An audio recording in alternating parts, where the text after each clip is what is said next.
पौड़ी गढ़वाल से बीजेपी प्रत्याशी अनिल बलूनी ने पहली बार निजी हमलों पर अपनी चुप्पी तोड़ी है। न्यूज 18 के मैनेजिंग एडिटर अमीश देवगन से उन्होंने खास बातचीत में अपने परिवार पर हो रहे निजी हमलों पर पहली बार चुप्पी तोड़ते हुए कांग्रेस प्रत्याशी पर करारा हमला बोला। अनिल बलूनी ने कहा कि कांग्रेस उम्मीदवार के पास कोई मुद्दे नहीं है, इसलिए ऐसी हरकतों पर उतर आए हैं। अनिल बलूनी ने कहा कि मेरे परिवार को गालियां दी जा रही है, लेकिन मैं इससे भटकने वाला नहीं हूं और लोक कल्याण के लिए लगा रहूंगा।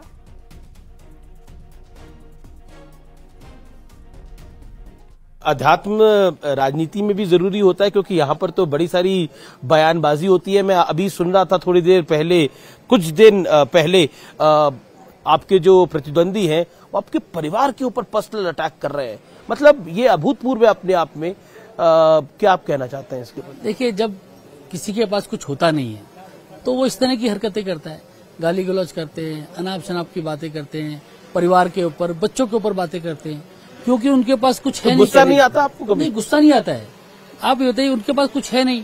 वो चाहते हैं कि हम विकास की बात न करें, हम तू में करें, लेकिन हमने शपथ ली है इस उत्तराखंड के विकास के लिए, यहाँ के लोगों के कल्याण के लिए। इसलिए हम मोदी जी के सेनानी है, हम भटकने वाले नहीं है। हमारा मूल मंत्र जन कल्याण है, उस पर ही लगे रहेंगे।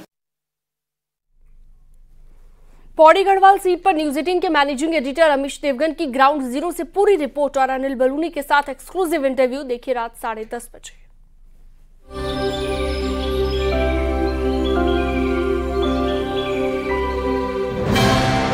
आज का पूरा दिन हम बिता रहे हैं ग्राउंड जीरो पे, और ग्राउंड जीरो में हम मौजूद हैं उत्तराखंड की पौड़ी गढ़वाल लोकसभा सीट पर।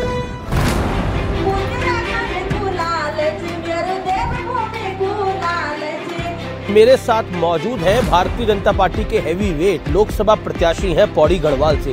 बलूनी साहब, स्वागत है आपका। राज्यसभा की सीट छोड़कर लोकसभा लड़ने आ गए। प्रधानमंत्री मोदी या आपके राष्ट्रीय अध्यक्ष जेपी नड्डा 400 सीटों पार की बात कर रहे हैं। पिछली बार हमने कहा 300 पार तो 303, इस बार 400 पार तो 404 तो होगा ही होगा। हम पहुंच गए हैं घंटाकरण देवता के द्वार पर। यहाँ पर कहते हैं कि जो मनोकामना मांगी जाती है वो पूरी होती है। कि विपक्ष का जो रवैया है वो हिंदुओं के और जो बहुसंख्यक भारतीय हैं उनकी भावनाओं को ठेस पहुंचाता है। तो जो ये रोटी है, ये मिलेट्स की रोटी है, मंडुआ इसे कहते हैं, उसकी रोटी है। ये तो मंडुआ की रोटी वाकई मेरी फेवरेट है। तो फेवरेट खाना खा रहे हैं हम आपका? हाँ, बिल्कुल।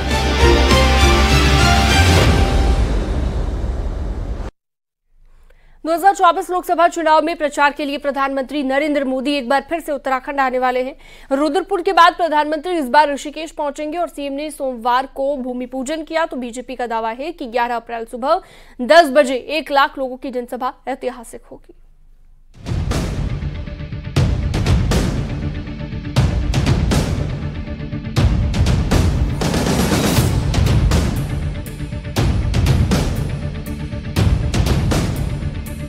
ग्यारह अप्रैल गुरुवार के दिन सुबह 10 बजे प्रधानमंत्री नरेंद्र मोदी ऋषिकेश के आईडीपीएल ग्राउंड पहुंचेंगे। तो प्रधानमंत्री नरेंद्र मोदी के लिए ऋषिकेश में पहली चुनावी रैली का मंच तैयार होगा। ऋषिकेश गढ़वाल की 3 लोकसभा क्षेत्रों को जोड़ता है। ऐसे में बीजेपी को उम्मीद है कि हरिद्वार के साथ साथ संदेश पौड़ी और टिहरी में भी जाएगा। प्रधानमंत्री की चुनावी जनसभा ऐतिहासिक रहे, इसीलिए खुद मुख्यमंत्री पुष्कर सिंह धामी ने सोमवार को आईडीपीएल ग्राउंड पहुंचकर भूमि पूजन किया।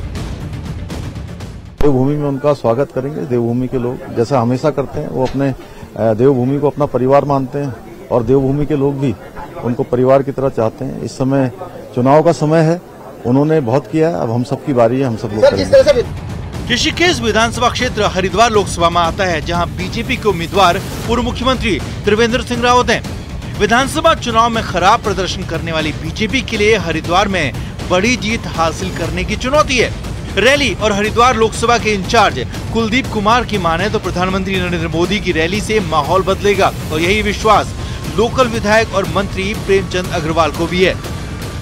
देखिए, कम से कम 1.25 लाख लोग यहाँ पर माननीय नरेंद्र मोदी जी को सुनने आएंगे, और ऋषिकेश के अंदर ये चुनावी रैली होने जा रही है। इसके आसपास की जितनी भी विधानसभाएं हैं और मुख्य रूप से जो हमारी लोकसभा हरिद्वार है, इसको हमने इसमें फोकस किया है। उत्तराखंड के प्रति उनका बहुत प्यार है, तो मैं ये कह सकता हूँ इस बार हमारा मार्जिन और ज्यादा होगा और कहीं ऐसा ना हो कि हमारे सामने वाले प्रत्याशी यानी कांग्रेस की, और चूंकि मोदी जी आ रहे हैं फिर तो उनकी जमानत जब्त भी हो सकती है, ऐसा हम लोग कह सकते हैं। बीजेपी की चिंता हरिद्वार सीट है, जहां पूर्व सांसद के कार्यकाल के खिलाफ नाराजगी और विधानसभा में कांग्रेस की मजबूत पोजीशन ने बीजेपी की टेंशन बढ़ाई है।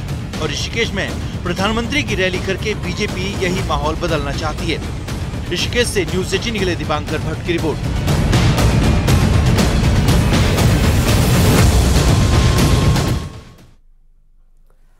और चलिए अब आपको सीधा